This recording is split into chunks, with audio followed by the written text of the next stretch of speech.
One Oklahoma lawmaker would change the way DHS handles child abuse cases. Way too many of those in our state. News 4's Sydney Batzloff is at the Capitol this evening.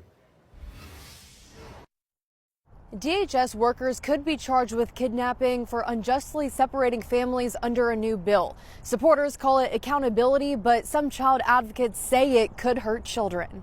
There's no question that children could be impacted by this. This bill, filed by Republican State Representative Gabe Woolley, would require DHS to present clear and convincing evidence to justify keeping children away from their families. It would change the word preponderance, which would be 51% likelihood or belief that something may be happening that could endanger a child. I feel like we shouldn't be playing 50-50 games with children and their safety. If DHS fails to meet this new standard and refuses to return a child, the employee responsible could face felony charges. If you take a child, don't have evidence to continue to keep them, that's kidnapping. This is putting a chilling effect on recruitment of quality DHS workers who might be fearful that they may face some kind of felony charge if they're simply doing their job in a harmful situation. Representative Woolley's own experience inspired his push for this bill. People feel like they're being treated as guilty until proven innocent. Some families haven't seen their children in many years, close to 10 years. His relatives, Bill and Lisa Woolley, lost custody of one grandchild after his little brother died in their care. The autopsy showed he was sexually assaulted and suffocated.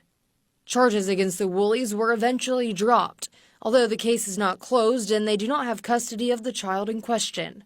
This bill is not about my family or just about my family. There are so many families throughout the state of Oklahoma, and many people that we've talked with. This is not an isolated event. But Dorman says it's cases like Elijah Woolley's death that highlight the need for thorough investigations. For every instance where a child is investigated and it turns out the situation is not harmful, you're going to have situations where the children lie, and it is a very harmful situation.